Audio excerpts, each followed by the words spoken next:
किंवा संजय देशमुखांची हत्या असू द्या, प्रदेशाध्यक्ष म्हणून तुम्ही स्वतः याकडे लक्ष देताय, मुंडेंचा राजीनामा घेणार का? एक असं आहे की मी वारंवार हे स्पष्ट केलं, दिल्लीच्या पत्रकार परिषदेमध्ये केलं, मुंबईच्या पत्रकार परिषदेमध्ये केलं की स्वर्गीय धनंजय देशमुख यांची हत्या निगडून पद्धतीची झाली, त्याचा सखोल तपास व्हावा.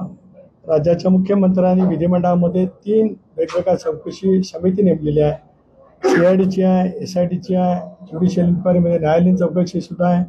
त्या पद्धतीने सर्व यंत्रणा करतायत, त्यांचा तपास करतायत.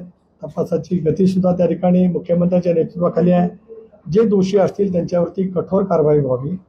दोषींवरती कठोर कारवाई करत असताना याचा मास्टर माइंड कोण आहे तोही शोधून काढला जावा आणि त्यांना सुद्धा त्याच्यावरती कठोर कारवाई व्हावी.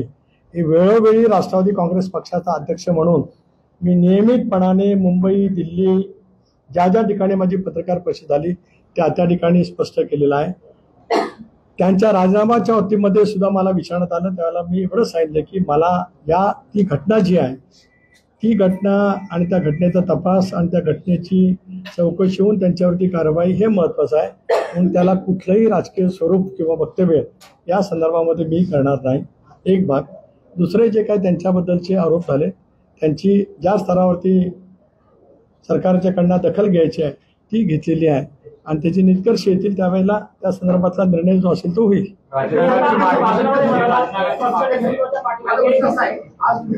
पुण्यामध्ये येतात, मला पुण्याशी संदर्भातला प्रश्न आहे महानगरपालिकेचा. सर, आता आपले पालकमंत्री सुद्धा अजितदादा पवार साहेब आहेत, पण जे आयुक्त आहेत ते सुप्रीम कोर्टाची ऑर्डर सुद्धा अगदी धुडकावून लावतात. विशेष करून ते त्यांचे शूटिंग घेण्याच्या बाबतीत आहे की जो सरकारी एम्प्लॉई आहे त्याचं कुणीही नागरिक शूटिंग घेऊ शकतो आणि पुण्याचे पोलीस आयुक्तांना सुद्धा कॅमेरावर सांगितलेलं आहे. मग तुमचे PMC आयुक्त हे का सांगत नाही, त्याच्यावर काहीही बोलत नाही. मी मिलिंद जाधव, TVK. एक तर मला याची पार्श्वभूमी माहिती नाही, पण सर्वोच्च न्यायालयाने जे निर्देश दिले असतील त्याची अंमलबजावणी करणं प्रत्येक शासकीय अधिकाऱ्याचं, लोकप्रतिनिधींचं, सरकारचं, मग ते भारत सरकार असेल, राज्य सरकार असेल, यांचं कर्तव्य आणि त्याची अंमलबजावणी झालीच पाहिजे. आपण सांगताय त्याची माहिती घेऊनच त्या संदर्भातली मला प्रतिक्रिया देते. भाषणामध्ये तुम्ही म्हणालात की पक्ष नेतृत्वाच्या पाठीमागे जो अडचणीच्या काळात कार्यकर्ता उभा राहिला त्याला एकटं पडू देणार नाही, हा धागा पकडून तुम्ही धनंजय मुंडेंचं समर्थन पूर्ण पक्ष करतो. आणि दुसरं गोष्ट आहे, काल दादा म्हणाले की मुख्यमंत्र्यांनी मुख्यमंत्र्यांनी विनंती केली की तुम्ही या संदर्भात निर्णय घ्यावा. मुख्यमंत्री म्हणतात की दादांनी निर्णय घ्यावा. दोघांनी एकमेकांवर तो कामाचा चेंडू सुरू आहे, नेमकं काय वाटतं? एक बाब अशी आहे की मी त्या जी दुर्दैवी घटना घडली त्या बाबतीतलं अधिकृत पक्षाचं मत वारंवार सांगितलं आणि आता मी चुकत नसेल तर मगातपासून मी 3 वेळा ते उद्युक्त केले. त्यापेक्षा अधिक मी काय त्या विषयावरती बोलणार नाही, हा एक भाग.